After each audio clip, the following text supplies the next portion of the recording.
जय Hind students. Today we will study graphical representation of motion. क्या पढ़ना है भैया आज हमको? Graphical representation of motion. इससे पहले मोशन के 3 लेक्चर्स में और 4 लेक्चर्स में हमने क्या पढ़ लिया है? What is motion, speed velocity and distance displacement, average velocity and average speed पढ़ लिया है। उन पे हमने अच्छे न्यूमेरिकल्स कर लिया है, ठीक है। और आज हमको क्या पढ़ना भैया? Graphical representation of motion.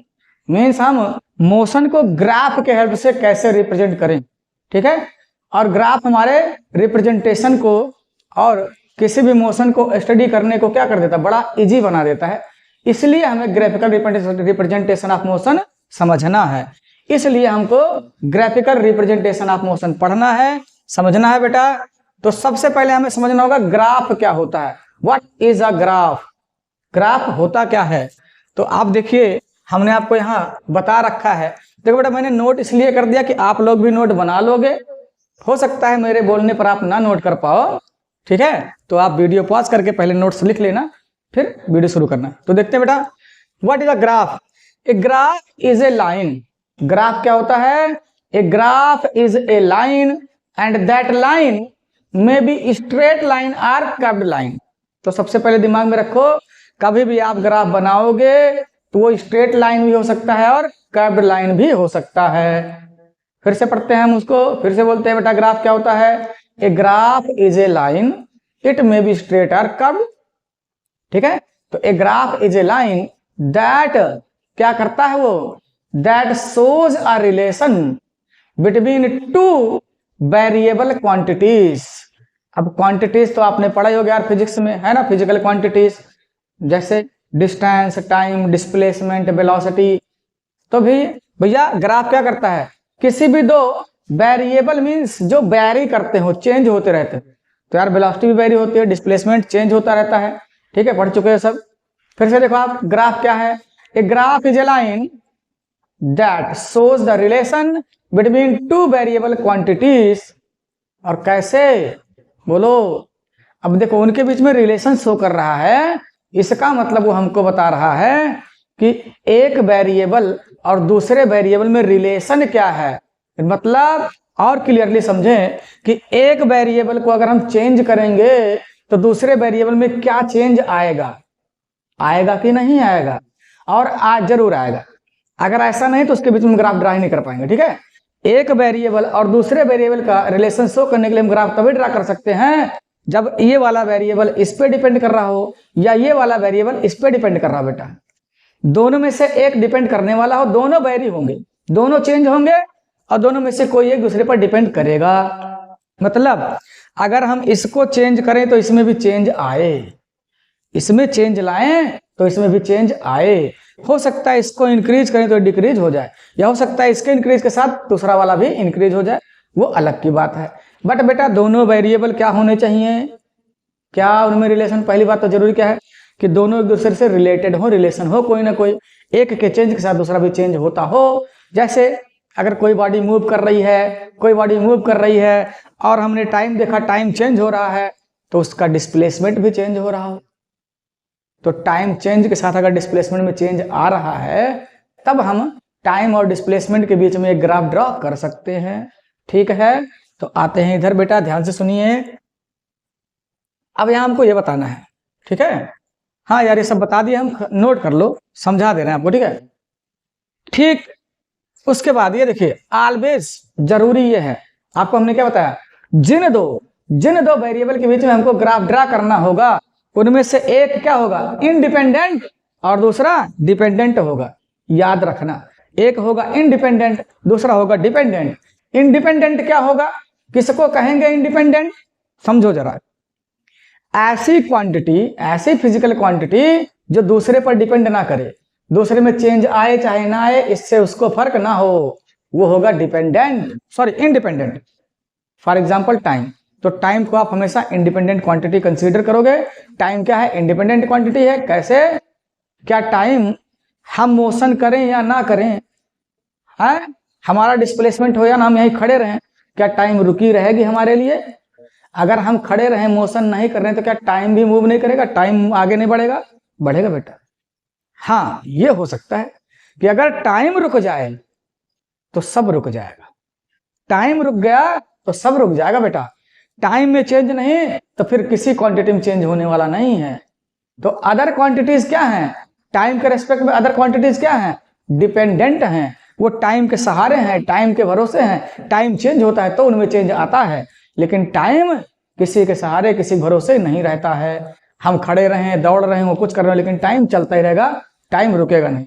तो ठीक है, सबसे पहले दिमाग में रखना है, जिन दो क्वांटिटीज में हमें ग्राफ ड्रा करना है उसमें से एक डिपेंडेंट होता है और दूसरा इंडिपेंडेंट होता है। और तुमको हम पहले बता दे रहे हैं बेटा, टाइम डिपेंडेंट है। ठीक है, एक बात और तुरंत देख लो, जो डिपेंडेंट क्वांटिटी है उसको एक्स एक्सिस पर, और जो इंडिपेंडेंट क्वांटिटी है उसको एक्स एक्सिस पर, और जो डिपेंडेंट क्वांटिटी है उसको वाई एक्सिस पर डिनोट करना है। अब एक्स एक्सिस वाई एक्सिस आपने बेटा 8th क्लास में जरूर पढ़ा होगा, बार ग्राफ, है ना? क्लास 8th में आपने बार ग्राफ पढ़ा होगा। इस एक्सिस को आपने वहां एक्स लिखा कि नहीं लिखा कोई बात नहीं, लेकिन 9th में आके जब आपने कोऑर्डिनेट ज्योमेट्री पढ़ा होगा मैथ में, तो आपने कहा होगा ये एक्स एक्सिस है और ये वाई एक्सिस है। इसको हम क्या बोलते हैं? हॉरिजॉन्टल एक्सिस, इसको वर्टिकल एक्सिस। तो देखो हमने नोट में आपको दे दिया है क्या, always take independent quantity, independent जैसे कि time, on horizontal axis X axis. हमेशा टाइम को हम एक्स एक्सिस पे डिनोट करेंगे, और जो दूसरी डिपेंडेंट क्वांटिटी होंगी, चाहे वेलोसिटी हो, चाहे डिस्टेंस हो, चाहे स्पीड हो, उसको कहाँ? एक्स एक्सिस पे डिनोट किया करेंगे। ठीक है, ठीक है।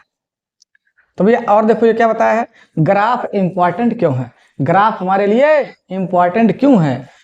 A graph gives not only the relation between variables in pictorial form.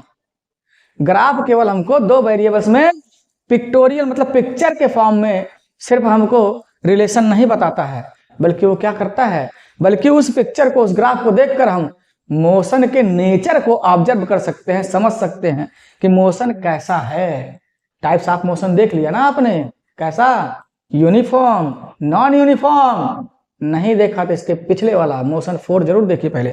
ठीक है, टाइप्स ऑफ मोशन देख लिया हमने ना, कैसा? Uniform motion, non uniform motion, retarded motion या एक्सीलरेटेड मोशन, और एक होता है यूनिफॉर्म सर्कुलर मोशन, जो हम इस लेक्चर के अगले वाले लेक्चर में मोशन 6 में आपको करवाएंगे।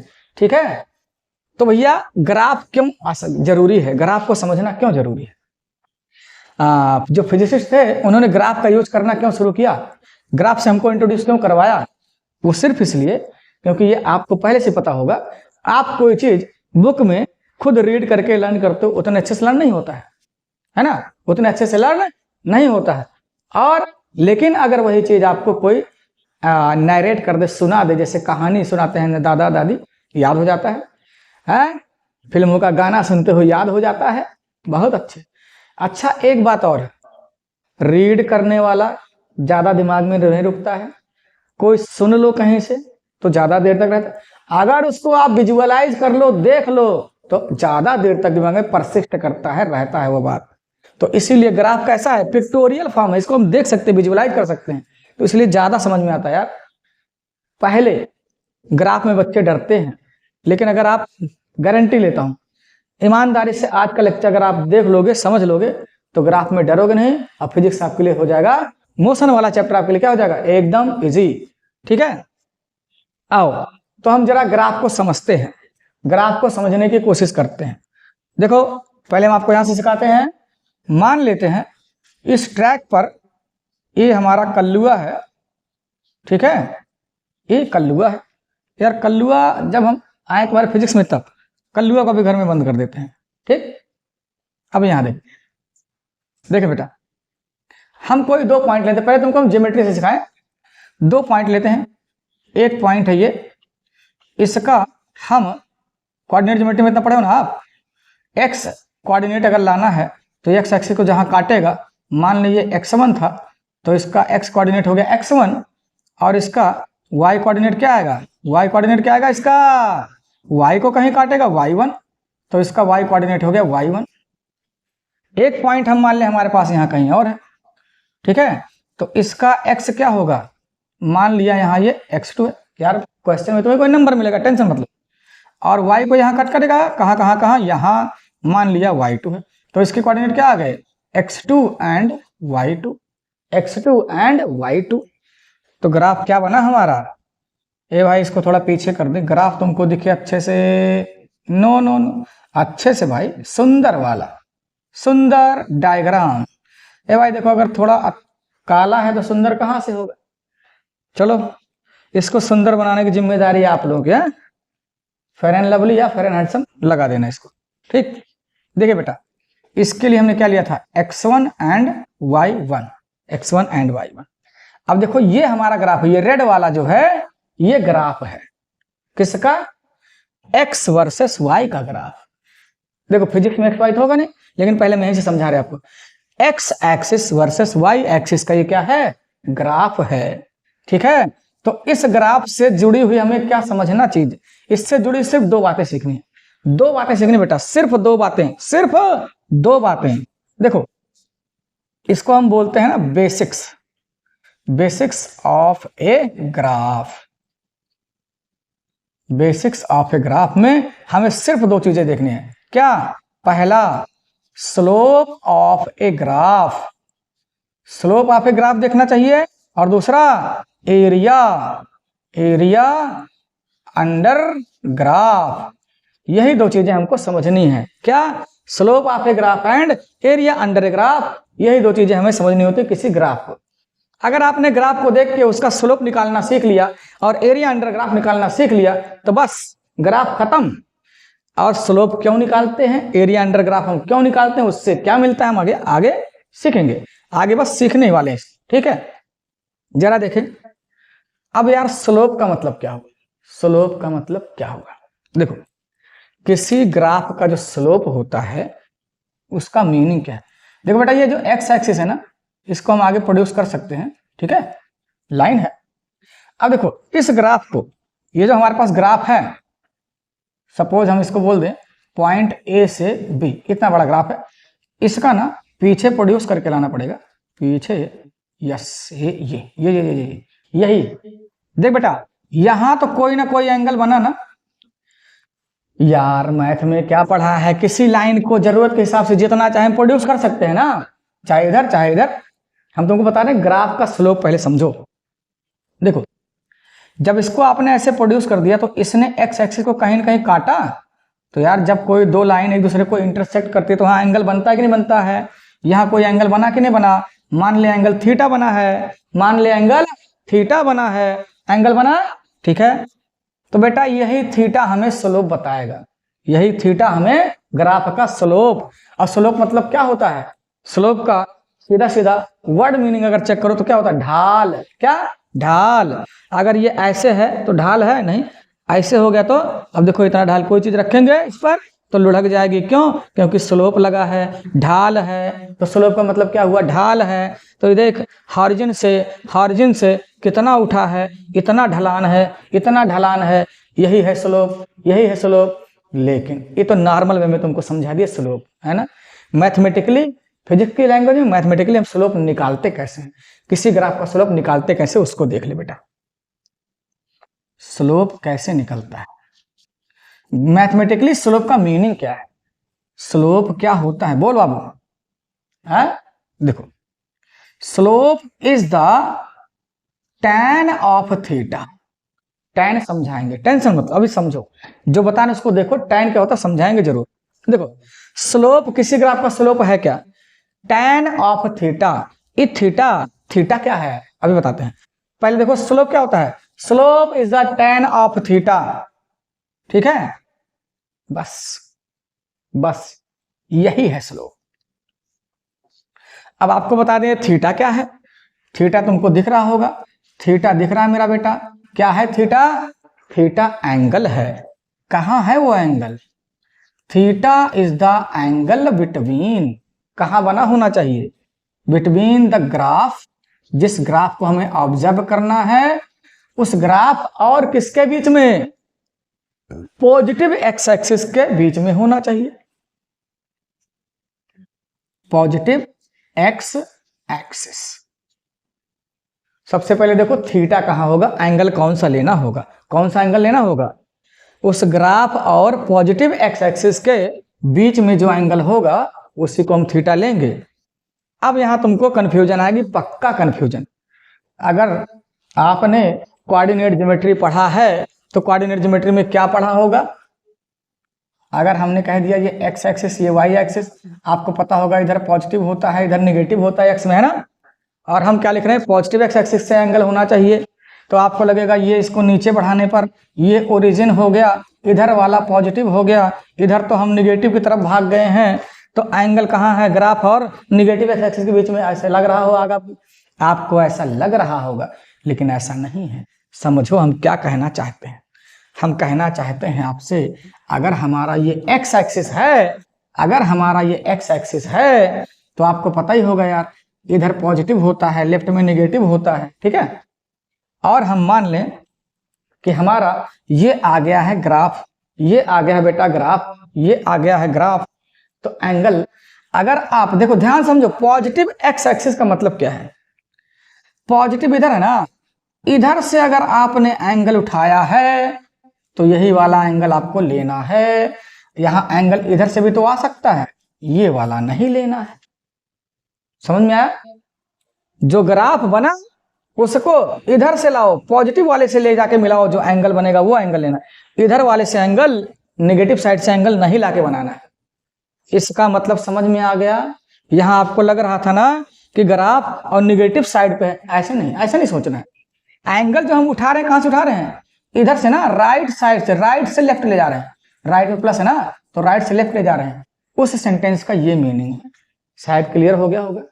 अब आपको समझा दिया जाए टैन क्या होता है। अब आपको हम समझा दें टैन क्या होता है।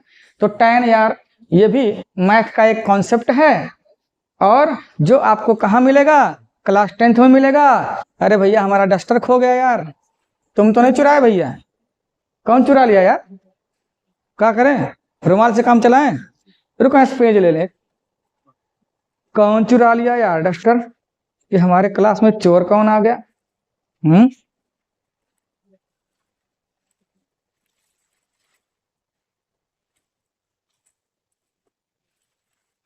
ठीक है, जरा हम इसको थोड़ा हटाना चाहते हैं। अब आपको थोड़ा और अच्छे से समझाएं सारी बातें, ठीक है। आपको हम सारी बातें और अच्छे से समझाना चाहते हैं बेटा। ग्राफ, एक बार इसको बेसिक अच्छे से आप समझ लो, फिर आपको कोई प्रॉब्लम नहीं आएगी। फिर आप भी हो जाओगे फिजिक्स के लवर, फिजिक्स के लवर। क्यों? क्योंकि भैया फिजिक्स क्या है? Physics is nothing but the laws of nature. Nature में क्या, कब, क्यों, कैसे हो रहा है, यही तो बताता है हमें फिजिक्स। अगर आप नेचर से लव करते हो तो फिजिक्स से लव करना पड़ेगा। अगर आप नेचर से लव नहीं करते हो तो अपने आप से भी लव नहीं करते। है मतलब क्या है? नेचर है तो हम हैं, नेचर नहीं है तो फिर कुछ भी नहीं भैया। नेचर से लव करो, उसको बचाओ, और नेचर से लव करने के लिए फिजिक्स से लव करो, जिससे हमको पता चल सके क्या कि नेचर में क्या, कब, क्यों, कैसे हो रहा है। अगर कुछ अच्छा हो रहा है तो होने दो, गड़बड़ हो रहा है तो उसको कैसे सुधारा जाए। ये सब कहां से समझेंगे? फिजिक्स से। कहां से सीखेंगे? फिजिक्स से, ठीक है। अच्छा सुनिए, सुनिए बेटा, अब हम आपको पहले बताने जा रहे हैं टैन क्या होता है। ये टैन, अरे बाबू टैन होता क्या है, या टैन थीटा लिख दे। देखो ये तुमको पहले मजेदार ट्रिक बता दें। टैन नहीं, देखिए यार, ये हम क्लास 10th की मैथ में पढ़ेंगे ट्रिग्नोमेट्री। एक मैथ का ब्रांच आ जाएगा ट्रिग्नोमेट्री, वहां पढ़ेंगे। थोड़ी सी हम तुम्हें झलक दिखला दें। और याद रखना, ये जितनी ट्रिग्नोमेट्री है, जितना टैन वगैरह है, ये सब ना सिर्फ और सिर्फ राइट ट्रायंगल में वैलिड होता है। सिर्फ और सिर्फ राइट ट्रायंगल में ही वैलिड होता है, और किसी ट्रायंगल में नहीं। ठीक है बेटा, ठीक है, और किसी में नहीं। आपको पता होना चाहिए 90 के सामने वाला क्या होता है? हाइपोटेनस। और तुम कह दोगे ये बेस है, ये परपेंडिकुलर है सर जी, थप्पड़ मार देंगे। हाँ ध्यान से देखना, ये फिक्स होता है। किसी भी राइट ट्रायंगल में हाइपोटेनस फिक्स्ड है। कौन है? Side opposite to right angle 90 degree. 90 degree के सामने वाला जो साइड है वो हाइपोटेनस फिक्स है, उसको कोई नहीं चेंज कर सकता। लेकिन बेटा ये बेस हो, क्या पता परपेंडिकुलर हो सकता है। और जिसको परपेंडिकुलर कह रहे हो, क्या पता ये बेस बन जाए। ये फिक्स नहीं है, ये चलते हैं एंगल के हिसाब से। एंगल बताता है कौन बेस बनेगा और कौन परपेंडिकुलर बनेगा, क्योंकि इसको भी डिसाइड किसने किया है, एंगल ने। 90 ने कहा तू फिक्स हो गया हाइपोटेनस, ठीक है। अब मान ले हमारा थीटा यहां है, अरे थीटा मतलब यार 30 40 50 60 कोई भी एंगल, ठीक है। मान लो बेटा थीटा यहां आ गया आपका, तो यही थीटा बताएगा कौन परपेंडिकुलर है। थीटा के सामने वाला परपेंडिकुलर, और तीसरा जो बच जाएगा वो बेस। देख यार 90 के सामने वाला हाइपोटेनस और थीटा के सामने वाला परपेंडिकुलर, और जो तीसरा बच गया वो बेस। अगर मान ले थीटा किसी का यहां होता, मान थीटा हम यहां ले लेते, यहां वाला एंगल लेते, तब थीटा के सामने वाला परपेंडिकुलर और ये बेस बन जाता, तब बन जाता, ठीक है, पक्का, ठीक। अब जरा देखते हैं tan का, तुमको ट्रिक बता दें यार। tan थीटा होता क्या है, पप्पा बेटा, पप्पा बेटा टन टनाटन। क्या हो गया, पप्पा बेटा टन टनाटन। हाँ, तो tan थीटा क्या मतलब हुआ, पप्पा माने क्या, परपेंडिकुलर, अपान बेटा माने क्या, बेस। तो tan थीटा कैसे मिलेगा, परपेंडिकुलर अपान बेस से मिलेगा। tan थीटा कैसे मिलेगा, परपेंडिकुलर अपान बेस से मिलेगा। पप्पा बेटा टन टनाटन, ठीक है। तो किसी ट्राइंगल में, राइट ट्राइंगल में tan थीटा निकालना सीख गए tan थीटा निकालना, बहुत अच्छे। आजा मेरा बेटा, यहां बता tan थीटा क्या होगा इस ट्राइंगल में। अगर आपको निकालना है tan थीटा, तो पहले क्या सोचोगे, पप्पा बेटा टन टनाटन, पप्पा के नीचे बेटा, ठीक है। तो यहाँ पप्पा कौन है, देख परपेंडिकुलर ही है, इस लाइन का नाम लिखे यार, ए बी, और बेटा कौन है, नीचे वाली लाइन है बी सी। तो फिलहाल आपका यहाँ पर इस ट्राइंगल के हिसाब से tan थीटा कितना आ रहा है, A B upon B C आ रहा है, A B upon B C आ रहा है।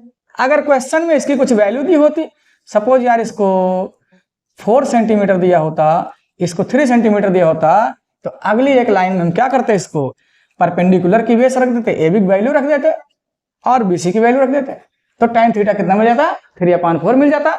tan थीटा कितना मिल जाता, 3/4 मिल जाता, बहुत अच्छे। अब हम आपको मैथ में ओए एरिया भी समझा दें आपको, है ना, एरिया भी समझा दें। देख दो चीजें हमको समझनी थी, स्लोप और एरिया अंडर ग्राफ। स्लोप क्या समझ लिया, स्लोप क्या होता है, tan ऑफ थीटा से मिलता है। थीटा क्या होता है, ग्राफ और पॉजिटिव एक्स एक्सिस की तरफ से लाके एंगल मिला दे, वही क्या होता है, थीटा। तो ये थीटा समझ लिया, और tan थीटा निकालना समझ गया, tan क्या होता है तुमको बता दिया। ज्यादा डिटेल इसका पढ़ना होता है कहाँ, 10th में, अभी बस इतना तुम्हारे काम का है। अब हमको समझना क्या है, एरिया अंडर ग्राफ। क्या समझना है, एरिया अंडर ग्राफ का मतलब क्या होता है, एरिया अंडर ग्राफ का क्या मतलब होता है, एरिया अंडर ग्राफ का क्या मीनिंग होता है भैया। इसको बेटाएं, हटा ही दे, हटा ही दे, क्या करने के लिए, इसको हटा ही दे, क्या करने के लिए रखें इसको। देखो अब हमें किसी भी ग्राफ का जो दूसरा स्पेसिफिक है, जो दूसरी बात है उसका समझना, वो क्या होता है, एरिया अंडर ग्राफ। क्या होता है, एरिया अंडर ग्राफ। हमें एरिया अंडर ग्राफ समझना है, बहुत अच्छे से समझना है, कायदे से समझना है। मान लो बेटा आपका ये, मान लो आपका ये एक्स वर्सेस वाई ग्राफ बना हुआ है। अभी ग्राफ तो नहीं बना, अभी सिर्फ एक्सिस बना है, अभी ग्राफ नहीं बना है। क्यों सर जी उल्लू बना रहे हो, ग्राफ बना ही नहीं, बना देते हैं, नाराज क्यों होते। ये लो O एंड A, ये आपका ग्राफ बन गया, ठीक है, ये आपका ग्राफ बन गया। एरिया अंडर ग्राफ बताओ। अच्छा हम थोड़ा यहां से बीच में से ले लें, अब पहले यही ले लें, पहले यही ले लें यार। चलो, एरिया अंडर ग्राफ का मतलब क्या होता है, इसका इससे यार दिखेगा कम। इसका मतलब होता है बेटा, हमें एरिया चाहिए, कहाँ का एरिया है, एरिया एनक्लोज्ड बिटवीन ग्राफ, जो हमारा ग्राफ है उसके और किसके बीच में, एक्स एक्सिस, और किसके बीच में, एंड एक्स एक्सिस, ठीक है। हमें कौन सा एरिया चाहिए? ग्राफ और एक्स एक्सिस के बीच का एरिया।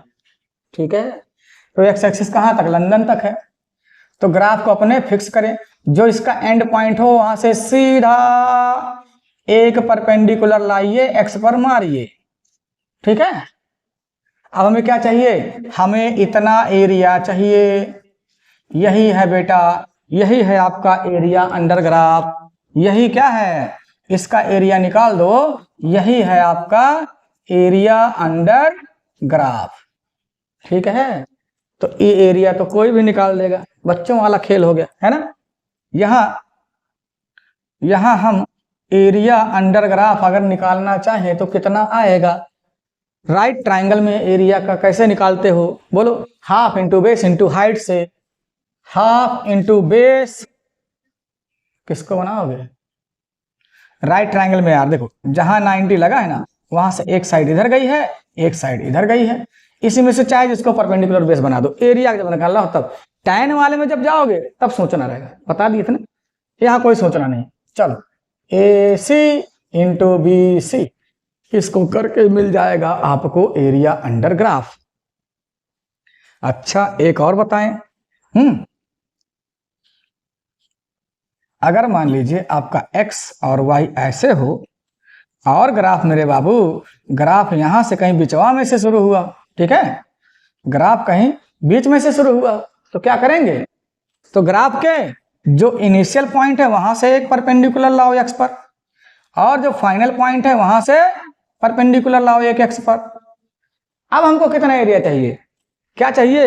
एरिया अंडर ग्राफ का मतलब क्या? ग्राफ और x एक्सिस के बीच का एरिया। अब बेटा हमको कौन सा एरिया चाहिए? अगर हम एरिया अंडर ग्राफ चाहते तो अब हमको सिर्फ इतना एरिया चाहिए। कितना एरिया चाहिए? किसका एरिया चाहिए? यहां लिख देना, एरिया चाहिए ABCD का। अब बताओ, ये ABCD का एरिया कैसे निकालोगे? मैथ में पढ़ा होगा। ये कौन सा शेप दिख रहा है? तो ट्राइंगल था, हाफ बेस इंटू हाइट लगा दिया। यहां क्या करोगे? ट्राइंगल तो है नहीं, दो रास्ते हैं आपके पास, जुगाड़ बता रहे हैं हम आपको। यहां से इसको देखो, इकट्ठा नहीं निकल पाता अगर आपसे, तो यहां से इसको काट दो यार, 2 पार्ट में कर दो। बोलो क्या दिक्कत है? इसका निकाल दो, फिर इसका निकाल के ऐड कर दो। अब तो ये ट्राइंगल बन गया, ये रेक्टेंगल बन गया, ये ट्राइंगल बन गया, ये रेक्टेंगल बन गया। आराम से निकल जाएगा। और नहीं तो ये क्या था? ट्रेपेजियम था। ट्रेपेजियम का एरिया कैसे निकलता है? Half into sum of parallel sides, और इंटू क्या होता है? और इंटू में क्या होता है बेटा? Distance between parallel sides. कौन सा? Perpendicular distance. तो यहाँ के हिसाब से चल के देख कितना आएगा। बता बेटा, एरिया कितना आएगा? पैरेलल कौन कौन से देख ले, ये दोनों पैरेलल हैं, तो लगेगा half into AC plus BD, ये दो पैरेलल, इंटू इन दोनों पैरेलल के बीच का परपेंडिकुलर डिस्टेंस कौन होगा? ये ना, ये परपेंडिकुलर नहीं, ये जो दोनों तरफ 90-90 बनाया हो, कौन है इसमें? CD। तो हम इस ग्राफ के अंडर एरिया भी निकाल लेंगे इस तरीके से। ठीक है, ठीक है, डन है, डन है। तो ठीक, अब हम आते हैं अपने फिजिक्स में, आपको ग्राफ समझाते हैं। ठीक है, अब फिजिक्स में आते बेटा, आपको ग्राफ समझाने चल रहे हैं हम फिजिक्स में।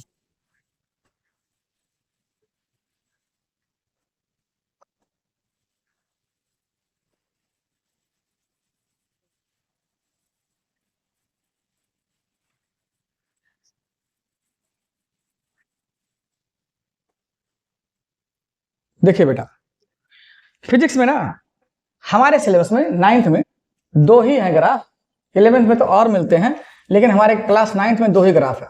कौन कौन सा? DT ग्राफ, शॉर्टकट है, फुल फॉर्म हो जाएगा इसका डिस्प्लेसमेंट वर्सेस टाइम ग्राफ। क्या बताया था? ग्राफ 2 क्वांटिटी के बीच में बनता है, तो पहली क्वांटिटी है डिस्प्लेसमेंट, दूसरी क्वांटिटी है टाइम। ठीक है, और दूसरा ग्राफ कौन सा पढ़ना है हमें? BT graph. BT means BT graph, BT चौराहा नहीं, BT मीन्स बोलो, V for velocity, and T for time, velocity time graph. और 11 में जाके force time acceleration time graph, बहुत तरह के ग्राफ होते हैं, छोड़ो हमारे सिलेबस में वो है displacement time graph and velocity time graph. तो भैया हम आपको पहले बताएंगे डिस्प्लेसमेंट टाइम ग्राफ, ठीक है। हम आपको पहले सिखाएंगे डिस्प्लेसमेंट टाइम ग्राफ। अब ध्यान देना, हम आपको बताए थे इस पे हम टाइम दिखाएं कि डिस्प्लेसमेंट, बताओ। हम जब डिस्प्लेसमेंट टाइम ग्राफ बनाना चाहते हैं तो इस एक्सिस पर टाइम को दिखाएं या डिस्प्लेसमेंट को दिखाएं, समझाओ हमें। चलो आ जाओ, पहले हम एक तो कल्लुआ वाला एग्जांपल ले लें। बोले थे ना आपको फिजिक्स में हम कल्लुआ को जरूर बुलाएंगे। कल्लुआ हमारा बहुत अच्छा मित्र है, फिजिक्स को बहुत आती है, उसको फिजिक्स बहुत आती है। उसकी शकल पे मत जाओ, कल्लुआ है तो कुछ ना आता होगा, बहुत आता है उसको। देखो मेरे बेटा, टाइम 0 पर फिर बवाल हो गया। टाइम तुम्हारे घड़ी में कभी टाइम 0 हुआ है? नहीं। जब से इस यूनिवर्स का क्रिएशन किया है गॉड ने, तब से टाइम चल रहा है और कभी रुका ही नहीं। 0 कब हो जाएगा? फिजिक्स में टाइम 0 होता है? होता नहीं, हम लोग एज्यूम कर लेते हैं, मान लेते हैं। बेटा किस टाइम को 0 मानते हैं? जब हम किसी ऑब्जेक्ट के मोशन को ऑब्जर्व करना शुरू कर दे, देखना शुरू कर दे, चल रहा है कि नहीं। अरे भाग रहा है तो कैसे धीरे धीरे भाग रहा है कि जोर जोर से भाग रहा है? उड़ते हुए जा रहा है कि गिरते हुए जा रहा है, ढुलमुलाते हुए कैसे जा। जब ये सब ऑब्जर्व करना शुरू करो ना, जब आपका ऑब्जर्वेशन शुरू हो वही टाइम क्या है? 0। ठीक है, तो हमने देखना शुरू किया टाइम 0 पर। ये अभी यहीं पर खड़ा है, टाइम 0 पर यहां पे था। और जब हमने देखा टाइम 2 सेकंड पर, ये कहां पहुंच गया? ये कहां पहुंच गया लाल? यार इसकी हम पोजीशन देख रहे हैं। मान लो ओरिजिन यहां है, यहां से भी कहां था? 0 पर। नहीं यार कुछ तो हो गई। चलो मान लें 5 मीटर था यहां से, ओरिजिन से 5 मीटर। अब कितना आ गया? ओरिजिन से 10 मीटर। अगले 2 सेकंड में कहां पहुंच गया? अगले 2 सेकंड में कहां पहुंच गया? ये बोलो। 15 पे चला गया। अगले 2 सेकंड में कहां चला गया? अगले 2 सेकंड में 20 चला गया। ठीक है, अब हमारे पास क्या क्या है? टाइम है और डिस्प्लेसमेंट या पोजीशन कह लो। देखो बेटा, dt को ना 11 में जाके बोलते हैं एक्सटी ग्राफ। तो d for displacement, x for position, tension मतलब एक ही बात है। ठीक, तो अब हमको 2 चीजें मिल चुकी हैं। हमारे पास टाइम है, हमारे पास डिस्प्लेसमेंट है। हमारे पास टाइम है और हमारे पास डिस्प्लेसमेंट है। टाइम को इस पे रखेंगे कि इस पे, डिस्प्लेसमेंट को इस पे दिखाएं कि इस पे। पहले बताया था आपको, क्या बताया था? जो इंडिपेंडेंट क्वांटिटी है वही आएगा नीचे वाले पर, हॉरिजॉन्टल वाले पर वही आएगा। वर्टिकल पे कौन जाएगा? जो डिपेंडेंट है। तो बताओ टाइम इंडिपेंडेंट है कि डिपेंडेंट? टाइम तुम्हारे बारे से रहता है? नहीं रहता ना, तो वो इंडिपेंडेंट है।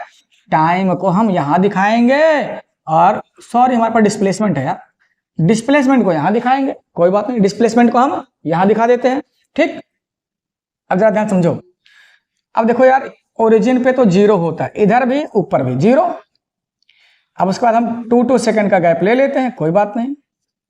ठीक है, अच्छा, और डिस्प्लेसमेंट में हम 5 का गैप दे दें, जो उसमें क्वेश्चन में है उसी हिसाब से चल लें। 20 तक पहुंचाए हैं, थोड़ा ऊपर पहुंचा दें इसको। 15, 20, इस पे डिस्प्लेसमेंट है। अब जरा समझने की कोशिश करेंगे बेटा। देखो, इसको हम इस पे लाना चाहते हैं। टाइम 0 पर कहां था? 5 पर था ना। 0 पर वो कहां था? तो एक पॉइंट ये मिला। जब टाइम 0 था तो उसकी पोजीशन कितनी थी? 5। जब टाइम 2 सेकंड हो गया तो पोजीशन कितनी आ गई मेरे बेटा? 10 आ गई। दूसरा पॉइंट ये मिला। जब टाइम 4 सेकंड हो गया, देखो 2 सेकंड 2 और मतलब 4 सेकंड। जब टाइम 4 सेकंड हो गया तो उसकी पोजीशन कहां हो गई?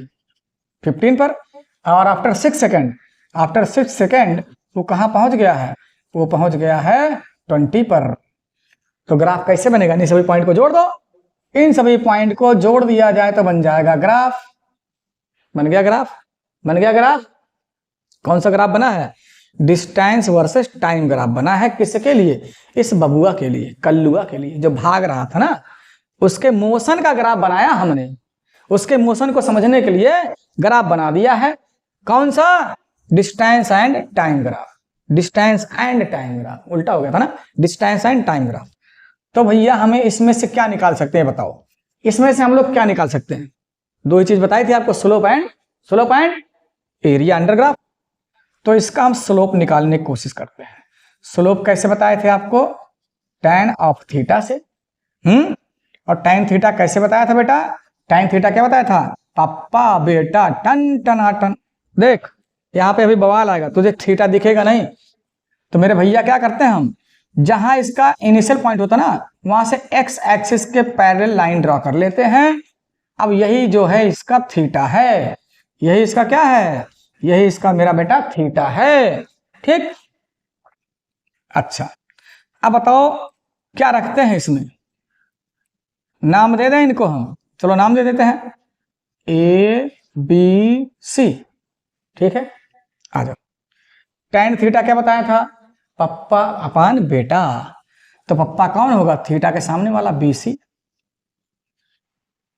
और बेटा कौन होगा, ये देख 90 यहां बना करेगा, ये तो हाइपोटेनस बेटा ही है, लल्लुआ बेटा है, कल्लुआ पप्पा है, लल्लुआ बेटा है, तो क्या है AC है। बोलो यार BC कितना है, BC की वैल्यू कितना नहीं पता ना, हम बताते हैं। देखो BC की वैल्यू कितना है, BC की वैल्यू कितना है, यहां से आओ B और C को लेकर आओ, धन धन धन धन कहां, Y एक्सिस पर। यार अगर तुम्हारे पास इतनी बड़ी डंडिया है, इतनी बड़ी डंडिया है, तो हम इसको नापे कैसे, एक देख एक पटरिया तुम्हारी यहाँ लगी स्केल जिसपे मार्किंग है, एक स्केल ये लगा जिसपे मार्किंग है, इसको कैसे नापोगे, ऐसे नहीं, मोड़ना नहीं है, जिस डायरेक्शन में वैसे आगे पीछे ले जा सकते हैं, तो इसी पे लाना पड़ेगा, परपेंडिकुलर को इस पे लाना पड़ेगा, और बेसवा नापना होगा तो इस पे लाना पड़ेगा। ठीक, इसको यहां से उठा के ले आओ, क्या बता रहा है, कितना है, इसका एक एंड 5 पर है, एक एंड 20 पर है, तो कहीं 20 मीटर लंबा हुआ या 20 सेंटीमीटर लंबा हुआ, नहीं, इसके लेंथ कितनी है, अगर हम यहां निचवा से रखते तब 20, निचवा से कितना छोड़े 5। तरीका क्या है, फाइनल माइनस इनिशियल। क्या करें, अगर हमें ये पता करना है तो फाइनल कौन, ओरिजिन से ऊपर फाइनल इनिशियल, तो बेटा फाइनल कोऑर्डिनेट कितना है, माइनस इनिशियल कोऑर्डिनेट कर दिया जाए। ठीक है, ऐसे इसको लेना है, ये तो देख फाइनल माइनस इनिशियल सीधा सीधा है, 6 लास्ट में आ रहा है और पहले 0 आ रहा है। बोल मेरे बेटा कितना आया, 15/6 कितना आया, काटने पर कितना आएगा, काटने पर कितना आएगा, नहीं समझ में आ रहा, अरे यार 6 2 12 और 6 5 13, ये 2.5 है क्या, स्लोप तो हमने निकाल लिया, स्लोप निकालने से जो 2.5 आया ये है क्या, दिमाग से काम करो, दिमाग से, ऊपर क्या रखे हो, ऊपर ये हमने क्या नाप के रखा, इतना 20 - 5 किया, जो 15 आया ये क्या है, Y एक्सिस पे क्या लाए थे हम, डिस्टेंस लाए थे ना, या डिस्प्लेसमेंट बोल दें उसको, हम ऊपर क्या रखे, ऊपरा क्या रखे लाल, डिस्प्लेसमेंट रखे हैं, निचवा क्या रखे, देख टाइम है कि नहीं है, निचवा क्या रखे हो, टाइम रखे हो, तो डिस्प्लेसमेंट अपॉन टाइम क्या होता है, अब समझ गया बच्चा हमारा, डिस्प्लेसमेंट अपॉन टाइम क्या होता है, डिस्प्लेसमेंट अपॉन टाइम वेलोसिटी होता है। तो ये क्या निकल गया, ये जो निकाला हमने, ये 2.5, ये क्या निकाला हमने, इस कल्लुआ की वेलोसिटी निकाल ली, कि कितनी तेज कल्लुआ भाग रहा है, उसकी वेलोसिटी निकाल ली हमने। यार कितनी अच्छी चीज है ग्राफ, है ऐसे नहीं पता चल पा रहा था, देख ग्राफ से आसानी से मिल गया कि कल्लुआ कितना तेज भाग रहा है, उसकी वेलोसिटी निकाल ली हमने। अब वेलोसिटी निकालनी तो मीटर पर सेकंड में आनी ही है, ये देख ये क्या था, डिस्प्लेसमेंट मीटर में आता है, उसके नीचे टाइम सेकंड में आता है, क्या निकाल दिया हमने, उसकी वेलोसिटी निकाल दी। मतलब अब तुम्हें समझ में आना चाहिए यार, अगर किसी ग्राफ का नहीं, सिर्फ displacement time graph, displacement time graph के स्लोप से क्या मिलती है, वेलोसिटी। इसको हम यहां लिख दें तुमको स्टार वगैरह बना के, ठीक है, क्या, slope of displacement time graph gives क्या, वेलोसिटी। ठीक है बेटा, जी हाँ, ये बड़ी अच्छी बात आपको निकल के मिल गई यार, कि ग्राफ का अगर स्लोप निकाल दो, लेकिन कौन सा, डिस्प्लेसमेंट टाइम ग्राफ का अगर स्लोप आप निकाल दोगे तो आपको क्या दे देगा, वो वेलोसिटी बता देगा उसकी कितनी है। सुनिए, some important types of graph आप देख लीजिए, some important types of graph जरा ध्यान से समझेंगे। अगर ग्राफ ऐसा है, कैसा, हॉरिजॉन्टल एक्सिस के पैरेलल है, हॉरिजॉन्टल एक्सिस के पैरेलल है, तो इसका स्लोप कितना आएगा, स्लोप आएगा 0, स्लोप आएगा 0। कैसे, बताओ कैसे। अब यार इसका एक्स एक्सिस से और इसके बीच में कोई एंगल बना पाओगे? नहीं बनेगा। अगर एंगल नहीं बना, थीटा 0 आ रहा है, तो स्लोप कैसे मिलता है? tan ऑफ थीटा से। अगर थीटा 0 है मतलब tan 0 डिग्री के लिए वैल्यू 0 होती है, अभी इतना ध्यान में रखो। ठीक, दूसरा ग्राफ देखिए। अगर आपका ग्राफ ऐसे है तो ये कौन सा ग्राफ है? ये इंक्रीजिंग स्लोप है। ये क्या है? इंक्रीजिंग स्लोप है। और ये कौन सा है? डिक्रीजिंग स्लोप है। डिक्रीजिंग स्लोप है। आपको बताते हैं कैसे। देखो, जब आप इसको पीछे प्रोड्यूस कर दो, इसको पीछे प्रोड्यूस कर दो, एंगल यहां बनेगा कि नहीं बनेगा? बनेगा। और एंगल हम इधर से लेकर आ रहे हैं, तो इसको हम कहते हैं पॉजिटिव स्लोप। ठीक है, इसको क्या बोलोगे? पॉजिटिव स्लोप या इंक्रीजिंग स्लोप। ठीक है, और इसका एंगल देखो एक्स एक्सिस में मिलाएगा नहीं, कहीं इधर जाके मिलाएगा पगला, इधर मिलाएगा। तो देख यार, एंगल इधर से बनाना पड़ रहा है। एंगल इधर से जब बनाना पड़ेगा ना बेटा, तो इसको कहते हैं नेगेटिव स्लोप। क्या कहते हैं? नेगेटिव या डिक्रीजिंग स्लोप। और ये, अरे भैया, अगर ये वाई एक्सिस के पैरेलल ग्राफ हो गया, देख एक्स एक्सिस के पैरेलल है तो स्लोप 0, और एक्स एक्सिस के पैरेलल है तो स्लोप कैसा हो जाएगा? इनफाइनाइट। स्लोप कैसा हो गया? इनफाइनाइट स्लोप आ गया। इसमें देखो, ए बेटा, अरे अरे अरे, हाँ सॉरी सॉरी सॉरी सॉरी, ये पॉजिटिव स्लोप है, ये नेगेटिव स्लोप है। पॉजिटिव स्लोप है, नेगेटिव स्लोप है, इनफाइनाइट स्लोप है और 0 स्लोप है। अगर एक्स एक्सिस के पैरेलल है तो स्लोप 0, वाई एक्सिस के पैरेलल है तो स्लोप इनफाइनाइट। और अगर ऐसा एंगल बन रहा राइट साइड से पॉजिटिव वाले तरफ से, तो पॉजिटिव स्लोप। अगर इधर से एंगल बनाना पड़ता है तो वो नेगेटिव स्लोप हुआ।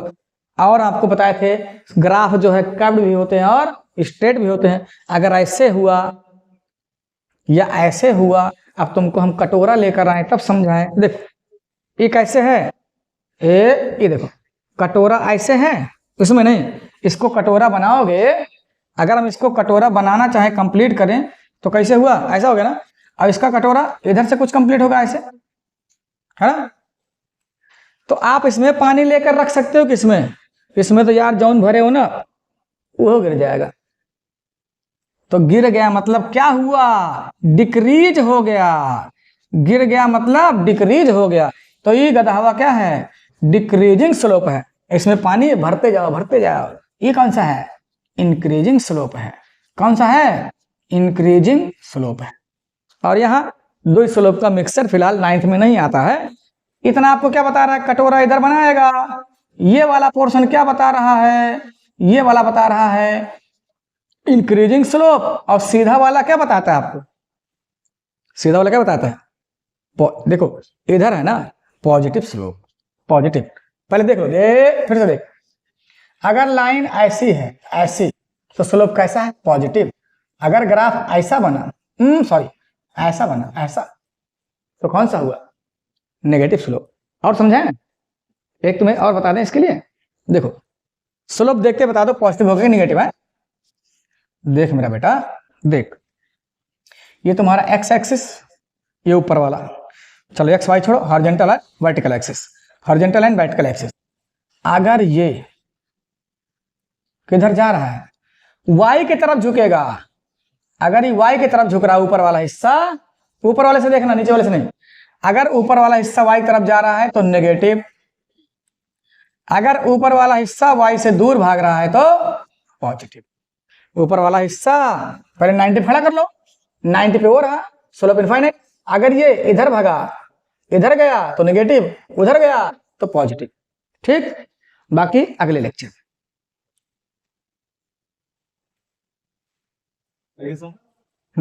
रोका रोका भाई, एक जन एक फोन आएगा, फिर काटे पड़े।